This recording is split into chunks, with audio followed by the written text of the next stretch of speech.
전작의 흥행으로 이제 소나타는 국내뿐만 아니라 해외에서도 인정받는 현대차의 간판 모델로 자리 잡았습니다. 이런 분위기 속에 등장한 5세대 소나타는 수많은 사람들의 관심과 기대에 부응할 만큼 보다 탄탄해진 모습으로 돌아왔죠. 참고로 정식 차명은 그냥 소나타였는데 EF 이후 프로젝트명으로 구분하는 게 워낙 익숙해졌기 때문에 이후 등장한 신형 모델도 의례다 그렇게 불렀습니다. 세대 구분이 명확하기도 하고요. 외관은 화려하게 치장했던 전작과 달리 인상이 한결 차분하고 진중해졌습니다. 가로선이 강조된 디자인은 차를 더욱 크고 넓어 보이게 했는데 보이는 것뿐만 아니라 일본차의 영향이 남아있던 이전 세대 모델에 비해 새로운 플랫폼을 적용하면서 모든 면에서 덩치가 커졌죠. 부드럽게 떨어지는 매끈한 루프라인과 풍부한 볼륨감의 측면, 거대한 면적의 테일램프로 존재감을 끌어올렸고 트렌드에 맞춰 사이즈를 키운 휠도 차를 보다 풍성해 보이게 만들었습니다. 특히 상위 트림 2.4L 모델에는 몰딩을 더한 범퍼, 전용 17인치 알루미늄 휠, 후면부에 듀얼 머플러를 더해 2.0 모델과는 남다른 분위기를 자랑했죠. 심플하면서도 유행을 타지 않는 타임리스 디자인은 세월이 지나야 그 진가가 드러나는데 이 차가 그런 경우가 아닐까 싶어요. 특히 관리 잘 된 F24S는 눈길이 절로 가더라고요. 다만 국내 시장에도 정식으로 소개됐던 7세대 혼다 어코드와 후면 디자인이 너무 유사하다는 지적을 받기도 했습니다. 실제로 멀리서 보면 NF 소나타, 이후 등장한 그랜저 TG와 구분이 잘 되지 않을 정도긴 했으니까요. 다행히 테일램프가 삼각형으로 바뀐 후기형 어코드와는 헷갈리지 않았지만요. 외관의 수수한 분위기를 고스란히 반영한 실내는 전작의 좌우 대칭에 이번에는 수평 기조까지 더하면서 거실 같은 공간감을 만들어냈습니다. 유행진한 우드 떡실 대신 금속 장식, 밝은 톤의 플라스틱 내장을 주로 사용해 젊은 감각과 함께 도시적인 분위기를 연출했죠. 또 이전 세대에서는 규격화된 오디오 및 공조장치, 딘 규격의 모듈을 사용하면서 차종마다 동일한 오디오, 공조장치 모듈을 돌렸었지만 이 무렵부터 아예 인테리어에 걸맞는 디자인을 적용해 실내의 분위기를 이끄는 중요한 디테일로서 기능할 수 있게 됐습니다.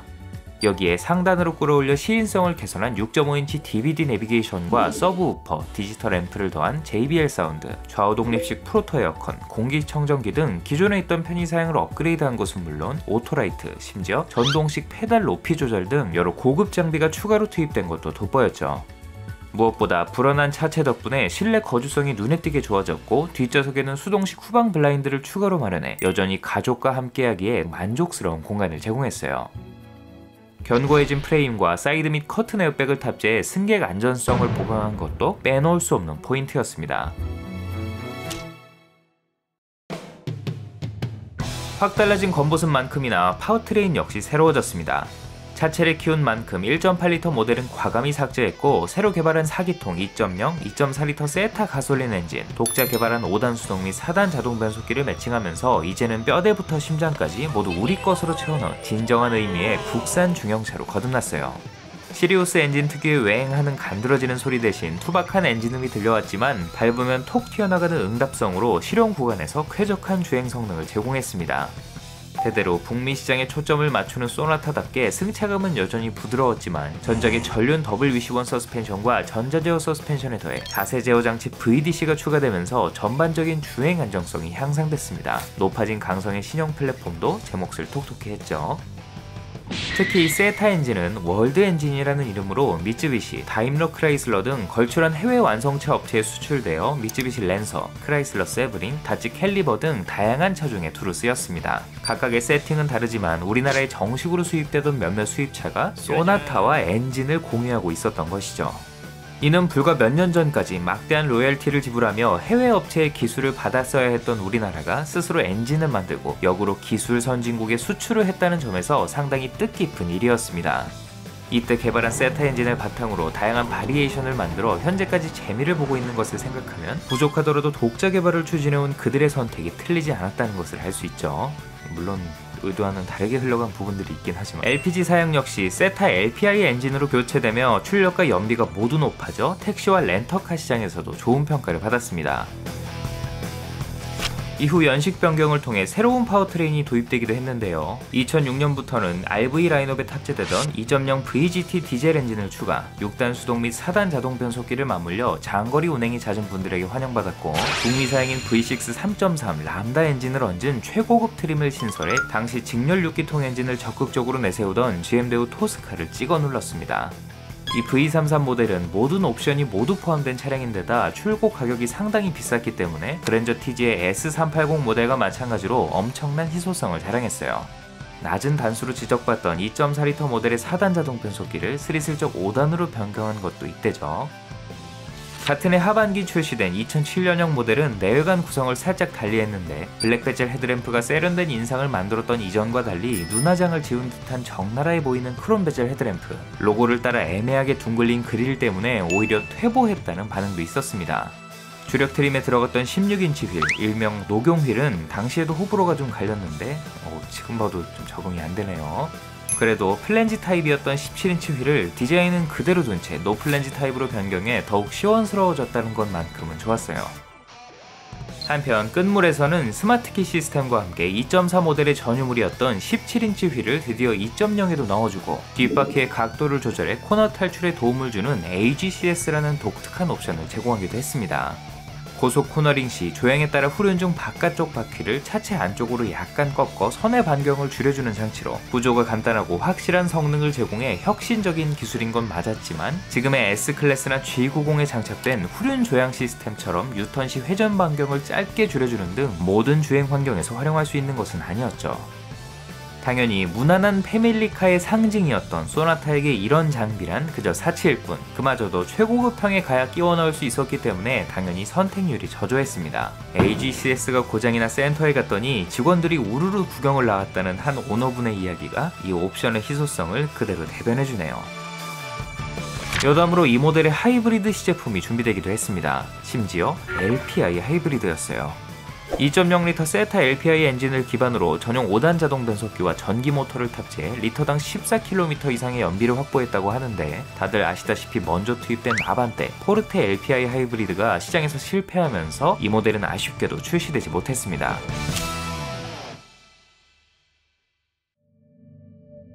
(2007년에는) 내외관 디자인 및 파워트레인을 개선해 상품성을 크게 끌어올린 페이스리프트 모델 소나타 트랜스폼이 출시됐습니다. NF 소나타가 미녀를 발견하곤 내외관을 트랜스폼하는 이 CF가 지금도 생생하시죠. 당시 영화 트랜스포머가 개봉해 세계적으로 붐을 일으킬 때라 이런 이미지를 마케팅에 적극 활용한 것 같은데 어느 부분이 어떻게 달라졌는지 효과적으로 보여주는 이 CF야 그러려니 해도 이름까지 트랜스폼이라고 할 필요가 있었을까 하는 생각은 드네요. 그릴과 램프의 크기를 키운 전면부는 수수했던 전작에 비해 좀 더 화려하고 중후해진 분위기였습니다. 특히 17인치 휠과 범퍼의 크롬 몰딩을 주력 모델인 2.0까지 확대 적용해 2.4 모델과의 디자인 격차를 줄인 것이 특징이었죠. 어딘가 휑하고 밋밋해 보였던 기존 NF의 2.0 모델과 달리 덜 심심해졌고 리어 램프도 내부 디테일을 손봐 뒷모습이 확실히 세련돼졌어요. 직전 모델의 샤프하고 깔끔한 디자인을 선호했던 일부 소비자들은 달라진 외관에 거부감을 드러내기도 했지만 달라진 실내에서 사르르 녹아내렸습니다. 직전 모델의 인테리어는 다분히 현대적인 분위기였으나 멋지다, 예쁘다 소리가 나오는 건 분명 아니었죠. 특히나 얼마 뒤 경쟁 모델로 이런 게 튀어나오는 바람에 순식간에 오징어가 돼버렸어요. 트랜스포메이션한 인테리어는 다행히 이전의 분위기를 떠올리기 힘들 만큼 확연히 달라졌습니다. 전작의 수평형 인테리어를 T자형으로 변경, 인포테인먼트와 공조장치를 한 곳에 몰아 조작 편의성을 개선했고 하단에는 수납 공간을 마련해 실용성도 확보했습니다. 세련된 3원형 계기판과 그 사이 현대차의 브랜드 컬러로 자리잡은 푸른색 조명을 사용해 도시적인 분위기를 연출하면서도 적재적소의 밝은 우드 트림을 사용해 중형차에 걸맞는 고급스러운 느낌을 유지한 것도 좋았죠. 여기에 USB와 아이팟, 억스 단자를 제공해 MP3 음악 감상이 더 편리해졌고 무엇보다 제조사에 경력음을 주는 것에 가까웠던 DVD 순정 내비게이션을 빼고 100만원대의 저렴한 인텔리전트 DMB 내비게이션을 제공한 게 돋보였죠. 이때부터 현대기아차를 중심으로 순정 내비게이션 선택률이 크게 올라갔습니다. 뒷좌석은 여전히 넉넉했지만 패밀리카를 추구하면서도 경쟁 모델에는 있던 뒷좌석 열선 시트나 전용 에어벤트 같은 편의 기능이 이번에도 추가되지 않아 아쉬움을 남기기도 했어요. 껍데기만 바뀐 게 아니었죠. 파워트레인은 직전 모델의 것을 그대로 계승했지만 기존의 세타 가솔린 엔진을 개선형 세타2로 변경, 출력과 토크를 개선해 국산 경쟁 모델을 압도하는 스펙을 제공했습니다. 이때부터 특히 2.0L 모델은 직전 모델이 2.4L에 버금갈 만큼 의미 있는 업그레이드였는데 정작 자동차 전문 매체의 평가는 이게 기분 탓인지 진짜로 좋아진 건지 애매한 느낌이다 라는 반응이었습니다. 그래도 여전히 빠른 응답성으로 실용 구간에서는 출력에 대한 아쉬움이 없었죠. 다만 세계적으로 변속기의 다단화가 이루어지는 추세에도 불구 4단 자동 변속기를 그대로 유지한 것은 이 차의 분명한 약점이었습니다. 너무 뒤처진 것 아니냐는 소비자들의 지적이 이어졌고, 이 와중에 이웃집 토스카가 6단 6기통 중형차를 내세우며 불난집에 기름을 붓자 2.0은 4단이면 충분하다는 말로 대응한 현대차 관계자의 말이 한동안 자동차 커뮤니티를 뜨겁게 달궜죠. 이 밖에 엔진 설계를 일부 변경하면서 추가된 구조물 때문에 이전에는 없던 불쾌한 부밍음이 생겼다는 불만이 터져나오기도 했는데요. 많은 오너들이 이 소음의 근원지를 엔진의 플라스틱 커버로 지목하면서 아예 엔진 커버를 떼고 다니거나 커버에 붙어있는 빈 공간, 공명통 제거 수술이 유행처럼 번지기도 했습니다. 원래는 이 공명통이 엔진의 소음을 가둬 실내로 넘어가지 않도록 하기 위한 부위였다고 하는데, 제 기능을 하지 못하고 오히려 더 안 좋은 소음을 만들어냈다고 합니다. 한편 2009년 진행된 연식 변경에서는 버튼 시동 스마트키, 하이패스 룸미러, 블루투스 오디오 같은 최신 장비를 도입해 트렌드에 발맞췄고, 주행 환경에 따라 초록, 빨간색으로 변하는 에코 경고 등을 통해 운전자의 경제 운전을 유도하는 에코 드라이빙 램프가 계기판에 추가됐죠.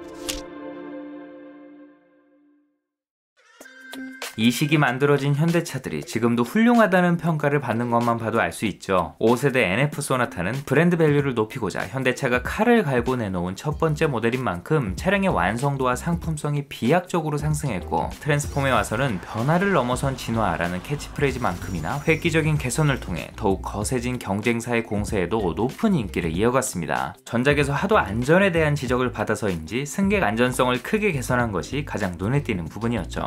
이 밖에 미국 고속도로 안전보험협회 IIHS에서 진행한 저속 충돌 테스트에서 동급 차량 중 가장 낮은 수리비를 기록해 이를 광고에 활용했던 게 떠오르네요. 쿠크다스 범퍼로 유명했던 소나타2를 떠올리면 장족의 발전이죠. 다만 차가 좋아진 만큼 영업용 수요가 눈에 띄게 늘어나면서 소나타는 택시라는 이미지가 자연스레 생겼습니다. 소나타 차주들은 대로변의 행인들이 본인 차를 향해 손을 뻗거나 심지어 신호대기 중이던 차에 모르는 아주머니가 갑자기 올라탔다는 황당한 경험담을 쏟아내기도 했죠. 경쟁사들이 이를 마케팅에 적극 이용하면서 영업용 판매량을 제외한 자가용 판매량을 따로 집계해 내놓는 게 한동안 트렌드였습니다. 그래도 괜히 택시로 많이 굴러다니는 게 아니죠. 전반적인 내구성이 크게 개선되면서 유리 미션이라는 별명도 이때부터 사라졌고, 짱짱한 만듦새, 좀비 같은 내구성으로 사회초년생들의 처차하면 중고 소나타 LPG가 반드시 포함되기 시작한 것도 사실상 이 모델부터였습니다. 물론 내구성만 챙긴 4단 미션, 약속이라도 한 듯 고장나 있는 리어램프, 여전히 부식의 늪에서 빠져나오지 못한 차체 등 소소한 걸림돌도 분명 있었지만요. 그래도 글로벌 누적 판매량 160만 대에 달하는 어마어마한 판매량과 영업용 차량 수요는 개인 자가용의 수리 및 유지비 측면에서도 고스란히 장점으로 작용했어요. 한편 일본 시장에 선보이기도 했는데요. 가격과 스타일 면에서는 좋은 평가를 받았지만 일본의 좁은 도로 환경에 맞지 않는 차체 크기, 무엇보다 든든한 자국산 중형차를 두고 이 차를 사야 할 이유가 전혀 없었기 때문에 욘사마를 모델로 쓰고도 처참하게 실패했습니다. 중국에서는 소나타 트랜스폼 대신 중국 소비자들의 취향에 발맞춰 강렬한 인상을 더한 링샹을 출시, 앞서 소개한 중국형 EF 소나타 밍위와 함께 같이 팔렸죠.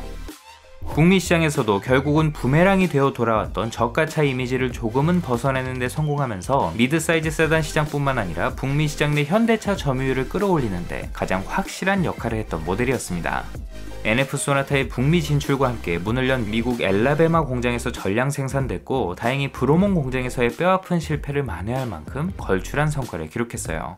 하지만 트랜스폼이 북미 시장에서 별다른 반응을 얻지 못하면서 판매량이 서서히 하락하긴 했지만, 다행히 산타페 같은 RV 라인업의 판매가 대신 늘어나 이를 상쇄했고, 뒤이어 등장한 이 모델이 남아있던 근심 걱정을 말끔하게 해소해줬죠.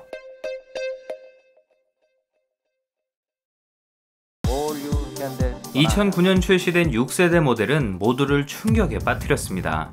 소나타라는 이름과 문짝이 4개 달린 중형 세단이라는 것을 빼고는 아예 다른 차 수준으로 달라졌기 때문인데요. 하나같이 묻어나고 평범하게 생긴 차들 사이에서 난데없이 이런 차가 튀어나온 데다 그 차가 또 무난의 극치를 추구하던 소나타였으니 당연히 놀랄 수밖에 없었죠. 현대차의 새로운 디자인 철학인 플루이딕 스컬프처, 흐르는 듯한 조형을 테마로 했다는 외관은 앞에서 뒤로 잡아당긴 듯 쭉 찢어진 눈매와 팽팽하게 당긴 사이드 캐릭터 라인, 날카로운 후면 디자인으로 우아하면서도 공격적인 인상이었습니다. 여기에 BMW처럼 하늘을 향해 접히는 사이드미러, 소나타에는 영원히 없을 것만 같았던 18인치 대구경 휠, 특히 전륜구동임에도 최대한 짧아 보이도록 디자인한 프론트 오버행과 트렁크 리드까지 매끈하게 이어지는 루프라인은 2004년 벤츠 CLS가 포문을 연 4도어 쿠페라는 장르에 근접한 생김새였죠. 소나타 트랜스폼이 중년 부부가 타고 다닐 법한 차였다면 YF 소나타는 그들의 자녀가 타고 나와도 어울리는 차가 됐을 정도로 젊어졌어요. 물론 이런 전위적인 디자인에 거부감을 느끼는 소비자들도 많았습니다. 이 당시 현대차의 패밀리룩을 벌레에 빗대어 충룩이라고 칭하기도 했고, 강렬한 크롬 그릴은 제네시스 생선뼈 그릴에 이어 삼엽충이라는 별명이 붙었죠. 한편 소나타 디자인에 놀란 건 국내외 소비자들 뿐만이 아니었는데요. 경쟁사, 특히 일본 업체들이 이 소나타를 보고는 충격을 받아 차기작을 준비하는 데 엄청난 영향을 받았다는 것은 업계에서는 꽤나 알려진 사실입니다. 문을 열고 들어온 실내는 더욱 충격적이었습니다. 거대한 Y자를 이루는 센터 페시아는 직접 모델과 궤를 같이 하면서도 고리타분한 우드그레인을 배제하고 금속 장식과 블랙 하이그로시로 꾸며 미래지향적인 느낌을 강조했는데, 스티어링 휠 디자인부터 버튼 하나까지 어느 하나 독특하지 않은 게 없는 정말이지 파격적인 변화였죠. 볼보에서 가져온 듯한 이 쫄라맨은 좀 에러였지만, 화려한 2실린더 타입 계기판은 가운데 컬러 LCD 정보창을 더해 디자인과 기능성을 모두 잡았고, 패들 쉬프트, 운전석 메모리 시트, 후방 카메라를 더한 7인치 내비게이션과 업그레이드된 모진 시스템 등 최신 편의 사양이 추가됐습니다. 특히 SUV 투싼에 이어 세단까지 내려온 파노라마 선루프는 드레스업 효과와 함께 상당한 개방감을 선사하면서 이 모델의 중요한 세일즈 포인트로 작용했죠. 현대차의 장기인 공간에 대한 만족도 역시 전작과 큰 차이가 없었는데요. 외관에서 짐작되듯 헤드룸에서 손해를 보긴 했지만 그만큼 시트 포지션을 낮춰 여전히 차급에 걸맞는 쾌적한 거주성을 확보했고, 패밀리카나 택시로 사용하기에도 부족함이 없었습니다. 수동식 후방 커튼은 사라졌지만 대신 뒷좌석 에어벤트와 열선 시트를 모두 마련하면서 단점을 보완했고, 나중에는 1열 전동 시트와 통풍 시트, 옵션에 따라 뒷좌석 6대4 폴딩을 지원해 길이가 긴 물건을 실어 나를 수도 있었죠. 파워트레인은 직전 모델의 2.0 세타2 엔진을 주력으로, 이후 고급 사양으로 GDI 기술을 적용한 2.4L 세타 GDI 엔진을 추가, 전작의 2.4 자연흡기 엔진은 물론 경쟁차를 압도하는 출력과 연비, 두 마리 토끼를 동시에 잡았습니다. 이번에도 전용 레터링과 듀얼 머플러로 구분할 수 있었어요. 2.4 GDI 2.4를 왜 영어 발음으로 했는가에 대해서는 현재 수사 중입니다. 이와 더불어 기존 유압식 스티어링 시스템을 전자식으로 변경했고, 변속기를 전부 6단으로 바꿔 스스로를 부정한 것도 포인트 덕분에 확실하게 개선된 연비와 여전히 편안한 승차감, 실용 구간에서의 경쾌함은 만족스러웠지만, 고속으로 갈수록 붕 뜨는 듯한 특유의 낭창낭창함과 이 시기 MDPS를 탑재했던 현대기아차 대부분이 공유한 이질적인 조향질감, 전자제어 서스펜션이 빠지고 더블 위시본에서 보급형 맥퍼슨 스트럿으로 교체된 전륜 서스펜션 등 주행 품질이 오히려 전작보다 퇴보했다는 부정적인 평가를 받기도 했습니다. 전작에서 좋은 평가를 받았던 디젤은 i40에 양보하고 이번 작에서 빠졌지만, 대신 이 모델을 투입해 약간의 아쉬움을 달래줬습니다. 2011년에는 소나타 최초의 가솔린 하이브리드 모델을 선보였습니다. 야심차게 내놓은 아반떼 LPI 하이브리드가 기대 이하의 성과를 기록하면서 해외 시장에 유리한 가솔린 하이브리드에 집중한 결과물인데요. 차 좀 아시는 분들은 기억하실 베르나, 클릭 가솔린 하이브리드는 사실 특수 목적으로 제작한 시범작인데다 관공서 등에 소량 공급됐고, 아반떼 LPI 하이브리드처럼 엔진 구동 없이는 주행할 수 없는 마일드 하이브리드이니 논외로 치고요. 드디어 모터와 배터리만으로도 주행이 가능한 국산 풀 하이브리드 모델이 나왔다는 점에서 그 의미가 있었죠.